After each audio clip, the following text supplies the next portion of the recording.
আমার মা আমার স্ত্রীকে খোঁজার জন্য আমার ছোট ভাইয়ের রুমের দিকে গিয়ে দরজার পর্দা ফাঁকা করে তাকাতেই দেখলেন আমার স্ত্রী আমার ছোট ভাইয়ের সাথে অন্তরঙ্গ মুহূর্ত পার করছে। সে দৃশ্য দেখার সাথে সাথে আমার মা সেন্সলেস হয়ে ফ্লোরে পড়ে গেল। মা পড়ে যাওয়ার শব্দ শুনে ওরা দুজনেই চমকে উঠল। তাড়াতাড়ি খাট থেকে নেমে মায়ের দিকে চলে আসলো। এদিকে বিদেশে চলে যাওয়ার জন্য আমি যখন দরজার সামনে দাঁড়িয়েছিলাম, মায়ের পড়ে যাওয়ার শব্দটা আমার কানেও আসলো। তাই আমিও দৌড়ে ছোট ভাইয়ের রুমের দিকে গেলাম। আমার বাবাও দৌড়ে আসলেন।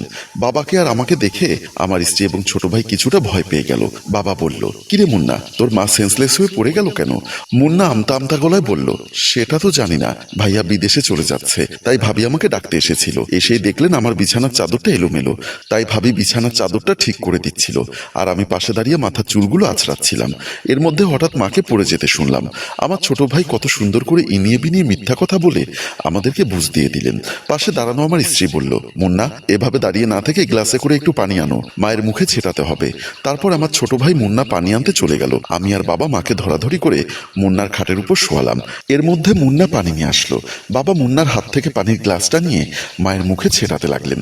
একটু পরে মায়ের সেন্স ফিরে এলো। মা ধীরে ধীরে চোখ মেলে আমাকেও বাবাকে দেখলেন। তারপর মাথা ঘুরিয়ে আমার ছোট ভাই এবং স্ত্রীকে দেখে আবারও সেন্সলেস হয়ে গেলেন। বাবা বলল, এ কি, তোর মা তো আবারও সেন্সলেস হয়ে গেল। আমি বুঝতে পারলাম মা অনেক বড় শক খেয়েছে। বাবা আবারও মায়ের মুখে পানি ছেটাতে লাগলেন। তারপর ধীরে ধীরে মা সুস্থ হলো।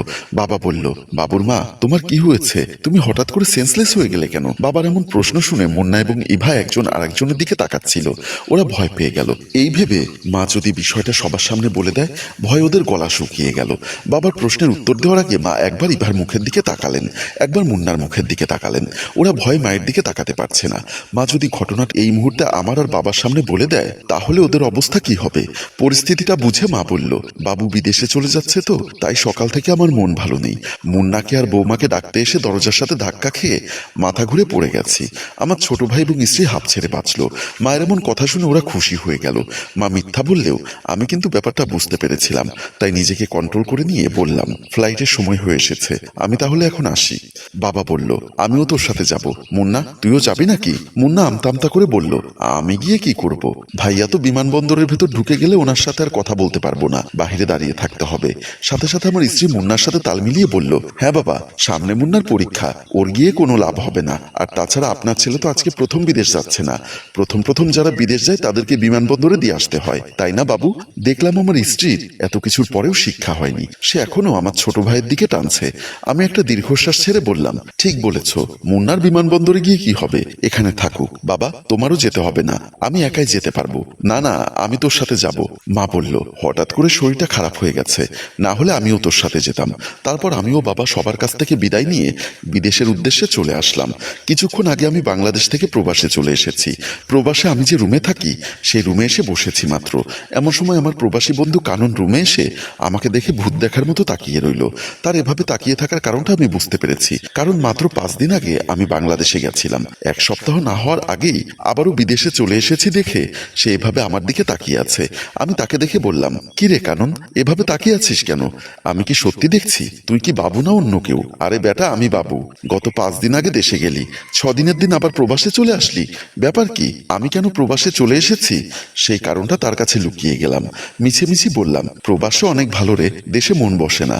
গত 5 দিন কিভাবে যে ছিলাম সেটা আমি জানি আর আল্লাহই জানে, তাই আবার বাধ্য হয়ে প্রবাসে চলে আসলাম। আরে বেটা, দেশে শুনলাম তোর বউ আছে, মা আছে, বাবা আছে, ছোট্ট একটা ভাইও আছে, তবু কেন দেশে তোর মন টিকবে না? কাননের প্রশ্ন শুনে আমি থমকে গেলাম। সত্যি তো, দেশে আমার মা, বাবা, ভাই সবাই আছে, কিন্তু আমার স্ত্রীর সাথে যে আমার ছোট ভাইয়ের পরকীয়া, সেটা আমি কিভাবে কাননকে বলি?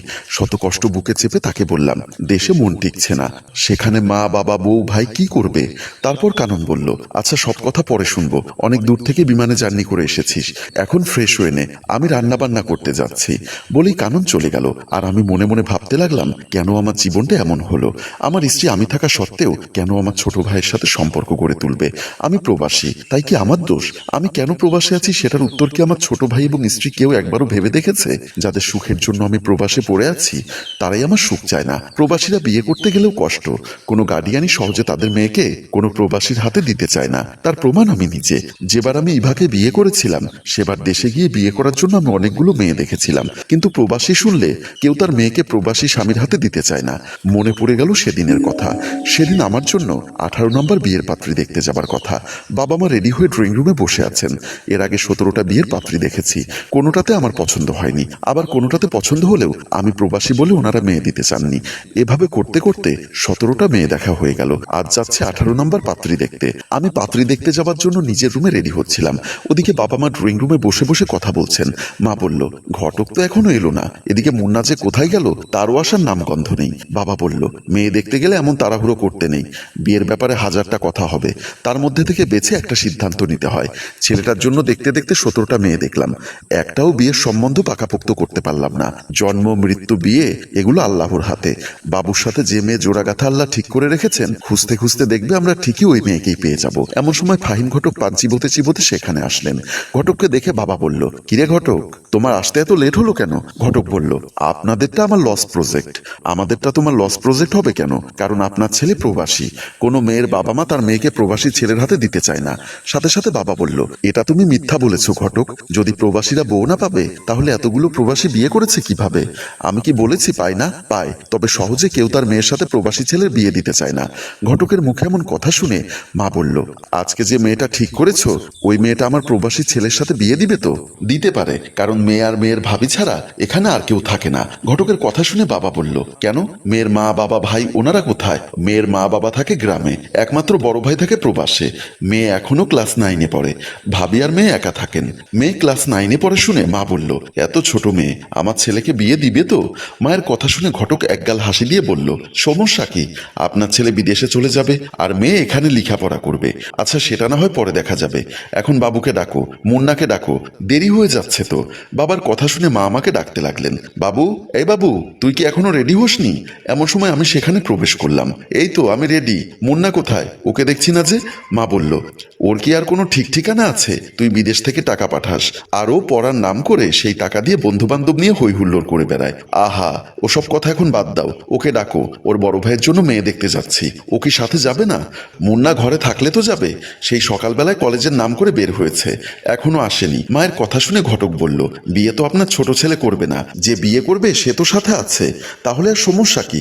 বিয়ের কথাবার্তা ঠিক হয়ে গেলে তারপর না হয় একদিন আপনার ছোট ছেলে গিয়ে মেয়ে দেখে আসবে। ঘটকের কথা সম্মতি দিয়ে আমরা সবাই যখন মেয়ে দেখতে বের হয়ে গেলাম, দরজা থেকে বের হতেই দেখলাম আমার ছোট ভাই মুন্না কলেজ থেকে এসেছে। আমি তাকে দেখে বললাম, তোর কলেজ থেকে আসতে এত লেট হলো কেন? আমরা দরজায় দাঁড়িয়েছি, তুই তাড়াতাড়ি গিয়ে পোশাক চেঞ্জ করে আয়। আমার কথা শুনে মুন্না বলল, কেন বলো তো ভাইয়া? সাথে সাথে আমার মা বলল, আরে তোর বড় ভাইয়ের জন্য মেয়ে দেখতে যাচ্ছি, তুই সাথে যাবি না? মায়ের এমন কথা শুনে মুন্না বলল, বড় ভাইয়ের জন্য মেয়ে দেখতে যাব? তোমার কি মাথা ঠিক আছে? কেন, গেলে সমস্যা কি? বাবা, বড় ভাইয়ের জন্য এ পর্যন্ত প্রায় 16 থেকে 17টা মেয়ে দেখেছো। কোনো মেয়ের গার্ডিয়ান তার মেয়েকে প্রবাসীর হাতে দিতে চায় না। তাই বলছিলাম কি, বড় ভাইয়ের জন্য না বলে আমাকে দেখিয়ে একটা মেয়ে ঠিক করে এনে বড় ভাইয়ের সাথে বিয়ে পড়িয়ে দাও। মুন্নার কথা শুনে আমার কিছুটা কষ্ট হলেও সেটাকে কষ্ট হিসাবে নিলাম না। ঘটক বলল, এইবার ইনশাল্লাহ হয়ে যাবে, তোমার যদি যেতে মন চায় চলো, না হলে আমরা বের হলাম। ঘটকের কথা শুনে মুন্না বলল, যান যান, আপনারা যান, আমি যাব না। বলেই মুন্না রুমের ভেতর ঢুকে গেল আর আমরা নিরুপায় হয়ে মেয়ে দেখার জন্য চলে গেলাম। মেয়ে দেখতে এসে আমরা ড্রয়িং রুমে বসে আছি।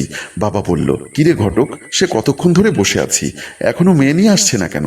আমি তো আগেই বলেছি ওনারা ননদ ভাবির সংসার, মা বাবা থাকে গ্রামে আর একমাত্র ভাই থাকে প্রবাসে। মেয়ের ভাবি হয়তো বা মেয়েকে সাজিয়ে গুছিয়ে আনতে লেট করছে। এমন সময় দেখলাম মেয়ের হাতে নাস্তার ট্রে নিয়ে ভাবি মেয়েকে নিয়ে আসছে। আমাদের সামনে এসে নাস্তার ট্রেটা টি টেবিলের উপর রেখে মেয়ে সবাইকে সালাম দিলেন। আমরা সবাই সালামের জবাব দিলাম। মা বলল, বসো। তোমার নাম কি মা? জি, আমার নাম মোর্শেদ বিনতে রোশনি। মাশাল্লাহ, সুন্দর নাম। তো মা, তুমি কোন ক্লাসে পড়ালেখা করো? মেয়েটি লাজুক লাজুক কণ্ঠে বলল, আমি এবার ক্লাস 9-এ উঠেছি। সাথে সাথে মেয়ের ভাবি বলল, ও এবার ক্লাস 9-এ উঠলে কি হবে, ওর বয়স 19 বছর, তাই বিয়েতে কোনো বাধা হবে না। ভাবির মুখে কথাগুলো শুনে আমি আর চোখে মেয়েটির দিকে তাকাচ্ছিলাম, মেয়েটিও আমার দিকে তাকাচ্ছিল। বাবা বলল, মাশাল্লাহ, মেয়ে আমাদের পছন্দ হয়েছে। বিয়ের কথাবার্তা কি আপনি বলবেন নাকি আপনার শ্বশুর শাশুড়ি? মেয়ের বাবা মা আসবে। প্রাথমিক কথাবার্তা আমি বলবো, তারপর বিদেশে আমার স্বামীকে জানাবো। ওনার সিদ্ধান্ত অনুযায়ী গ্রাম থেকে আমার শ্বশুর শাশুড়ি এসে ফাইনাল কথা বলবে। আমার মা বলল, তাতে আমাদের কোনো সমস্যা নেই, তবে মনে রাখতে হবে আমাদের হাতে সময় আছে আর মাত্র 3 মাস। যত তাড়াতাড়ি বিয়েটা হয় ততই মঙ্গল। মায়ের কথা শুনে মেয়ের ভাবি বলল, 3 মাস কেন? ছেলের কি কোনো সমস্যা আছে? বাবা বলল, আমাদের ছেলে বিদেশে থাকে তো 6 মাসের ছুটি নিয়ে দেশে এসেছে। এর মধ্যে মেয়ে দেখতে দেখতে 3 মাস চলে গেছে, তাই আমরা চাচ্ছি বাকি 3 মাসের মধ্যে ওকে বিয়েটা করিয়ে দিতে।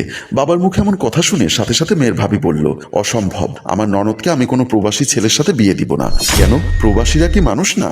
মানুষ, কিন্তু প্রবাসীর সাথে বিয়ে হলে একটা মেয়ের যে কত প্রশ্নের সম্মুখীন হতে হয়, কত যন্ত্রণা ভোগ করতে হয়, সেটা আমার চেয়ে বেশি কেউ জানে না। আমার স্বামী প্রবাসে থাকে, তাই প্রবাসীর বউদের যন্ত্রণা আমি বুঝি। তাই আমি সিদ্ধান্ত নিয়েছি আমার ননদকে আমি কোনো প্রবাসীর হাতে দিব না। আপনারা দয়া করে চলে যান। বলেই মেয়ের ভাবি মেয়েকে নিয়ে রুমের ভেতরে চলে গেল। আমার মনটা হতাশায় ভেঙে গেল। আমরা প্রবাসীরা রেমিটেন্স যোদ্ধা। আমাদের পাঠানো রেমিটেন্সে দেশের অর্থনীতিতে বড় ভূমিকা রাখে। কিন্তু সেই প্রবাসীরা জীবনের প্রতিটি পদে পদে তুচ্ছ তাচ্ছিল্যের শিকার হয়। ঘটক আমাদের দিকে তাকিয়ে বলল, গেল তো এই বিয়েটাও ভেঙে। আমি আর আপনার প্রবাসী ছেলের জন্য মেয়ে দেখতে পারবো না। ঘটক, তুমি যদি ভেঙে পড়ো তাহলে আমাদের অবস্থা কি হবে? ঘটক, তুমি এমন একটা মেয়ে দেখো, প্রয়োজনে মেয়ের বাবাকে টাকা দিয়ে মেয়েকে কিনে আনবো। তবু আমি এই সপ্তাহের মধ্যে আমার ছেলেকে বিয়ে করাতে চাই। বাবার এমন কথা শুনে ঘটক বলল, আমার হাতে একটা মেয়ে আছে। মেয়েটার নাম ইভা। মেয়েটা বর্তমানে লেখাপড়া করছে। এই পৃথিবীতে মেয়েটির মামা ছাড়া আর কেউ নেই। কিন্তু সেখানেও একটু সমস্যা আছে। মা বলল, কি সমস্যা? মেয়ের মামা নেশা করে, যার কারণে ওনার স্ত্রী পর্যন্ত ওনাকে ছেড়ে চলে গেছে। মামা ভাগ্নির সংসার। সাইফুল মদতি বললে ওই এলাকার সবাই চেনে। মামার কারণে মেয়েটার বিয়ে হচ্ছে না। আপনারা চাইলে আমি এক্ষুনি ওনাদেরকে এই মেয়ে দেখাতে পারি। তাহলে দেরি করছো কেন? এক্ষুনি আমাদেরকে ওখানে নিয়ে চলো। আমি মনে মনে ভাবলাম, হায় রে প্রবাসী, তুই এমন হতভাগা, শেষ পর্যন্ত তোর কপালে জুটছে মদতির ভাগ্নি। তারপর আমরা সবাই ওই মেয়েকে দেখতে মেয়ের মামার বাড়িতে চলে গেলাম। মেয়ের মামার বাড়িতে ড্রয়িং রুমে এসে বুঝতে পারলাম ওদের অবস্থা অতটা ভালো না। আমাদেরকে ড্রয়িং রুমের কয়েকটা প্লাস্টিকের চেয়ারে বসতে দিলেন। ঘরে তেমন আসবাবপত্রও নেই। মনে মনে ভাবলাম, মামার বাড়ি দিয়ে আমি কি করব? মেয়েটা আমার পছন্দ হলেই হলো। তাছাড়া ঘটক তো বলেইছে মেয়ে এখনো লেখাপড়া করে, দেখা যাক কপালে কি আছে। এমন সময় দেখলাম মেয়ের মামা মেয়েকে নিয়ে আমাদের সামনে আসলেন। মেয়ে আমাদেরকে সালাম দিয়ে আমার পাশের চেয়ারে বসলেন। মাশাল্লাহ, মেয়েকে এক পলক দেখেই আমার পছন্দ হয়ে গেল। কিন্তু মেয়ের মনে হয় আমাকে পছন্দ হয়নি। তার মুখ কালো দেখে আমি এটা উপলব্ধি করলাম। আমি আমার মা বাবার চেহারা দেখে বুঝতে পারলাম ওনাদেরও মেয়েকে পছন্দ হয়েছে। মা আমার কানে কানে বলল, কিরে বাবু, মেয়ে কি তোর পছন্দ হয়েছে? হয়েছে মানে? এ যাবৎকাল যতগুলো মেয়ে দেখেছি সবগুলোর চেয়ে এই মেয়েকে বেশি পছন্দ হয়েছে। মা বলল, আলহামদুলিল্লাহ। তারপর মা বাবা দুজনে মিলে মেয়ের মামার সাথে কথা বলে আমাদের বিয়ে ফাইনাল করতে লাগলেন। আমি বারবার আর চোখে মেয়ের দিকে তাকাচ্ছি। মেয়ে কিন্তু একটি বারের জন্য আমার দিকে তাকাচ্ছে না, হয়তোবা লজ্জা পাচ্ছে। এর মধ্যেই মা বাবা মেয়ের মামার সাথে কথা বলে আমাদের বিয়ে ফাইনাল করে ফেলেছেন। মাকে দেখলাম হাতের আংটি খুলে মেয়েকে পরিয়ে দিচ্ছে। মেয়ে মন খারাপ করে থাকলেও আংটি পরাতে বাধা দিল না। তাই বুঝতে পারলাম মেয়েও এই বিয়েতে রাজি আছে। যথারীতি আমার আর ইভার বিয়েটা হয়ে গেল। ইভা বসে যে বাসর ঘরে বসে আছে। আমি লজ্জায় বাসর ঘরে ঢুকছি না। আমাদের রুমের দরজার সামনে দাঁড়িয়ে আছি, পায়চারি করছি। আর মনে মনে ভাবছি, জীবনে কোনোদিন কোনো মেয়ের হাত পর্যন্ত স্পর্শ করিনি। এখন বাসর ঘরে গিয়ে বিড়াল মারবো কিভাবে? এমন সময় দেখলাম আমার ছোট ভাই মুন্না এসে বলল, ভাইয়া, তুমি বাসর ঘরের দরজার সামনে দাঁড়িয়ে আছো, দেখি সাইড দাও, আমি আগে গিয়ে তোমার বউয়ের মুখ দেখি। এখানে একটা কথা বলে রাখি, আমার ছোট ভাই মুন্না আমার স্ত্রীকে এখন পর্যন্ত দেখেনি, কারণ গতকাল ইভাকে দেখে আমার পছন্দ হয়েছিল। তাই আজ সকালে কাজী অফিসে গিয়ে আমরা বিয়েটা করে ফেললাম। মুন্নার ভার্সিটিতে পরীক্ষা ছিল, তাই সে আমাদের সাথে যেতে পারেনি এবং মেয়ের মুখটাও সে দেখেনি। মুন্না বলল, কি হলো ভাইয়া, তুমি কি ভাবছো? কিছু না। শোনো ভাইয়া, তুমি এখানে দাঁড়িয়ে থাকবে, আমি আগে গিয়ে ভাবিকে দেখবো এবং কথা বলবো, তারপর তোমাকে ডাকলে তুমি ঢুকবে, ওকে? আচ্ছা ঠিক আছে, যা। মুন্না আমাকে পাশ কাটিয়ে বাসর ঘরে ঢুকে গেল। আমি আবারও পায়চারি করতে লাগলাম। মনে মনে ভাবতে লাগলাম, এজন্যই বুঝি মানুষ বলে সবুরে মেওয়া ফলে।